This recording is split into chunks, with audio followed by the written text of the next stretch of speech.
ছেলে পেলেরা নামাজ পড়ে না, বাসায় নামাজ বাধ্যতামূলক না, বাসায় মোবাইল ফোন বাধ্যতামূলক, বাসায় ডিশ অ্যান্টিনা বাধ্যতামূলক। আজকে নতুন জামা সবাইকে কিনতে হবে, বাধ্যতামূলক, কিন্তু নামাজ বাধ্যতামূলক না। কোন রকম নামাজ পড়েছে, অনেকে 5 ওয়াক্ত নামাজও পড়ে না। 5 ওয়াক্ত নামাজটা ফরজ, এই চেতনাটা হারায় যাচ্ছে।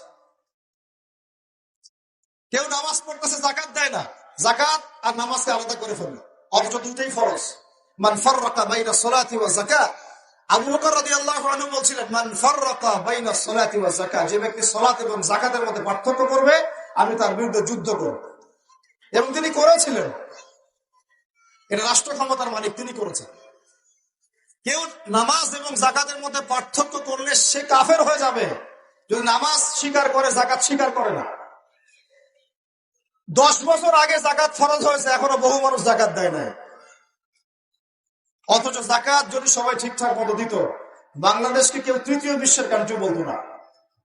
পুরো বাংলাদেশের অর্থ ব্যবস্থা এত শক্তিশালী হতো যে আমাদেরকে লোন নিতে হতো না মানুষের কাছে। একটা গরিব মানুষ খুঁজে পাওয়া যেত না যে না খেয়ে মারা যায়। আমি আল্লাহর কসম করে বলতেছি এই কথাটা, এমনি এমনি কথা বলতেছি না। যাকাত ভিত্তিক অর্থ ব্যবস্থা আমাদের মধ্যে চালু নাই। আমরা এটাকে বুড়া আঙ্গুল দেখাইছি একদম। আমরা কোরআন এবং হাদিসে বর্ণিত আল্লাহ পাকের যে বিধান, এগুলোকে বৃদ্ধাঙ্গুল দেখাচ্ছি।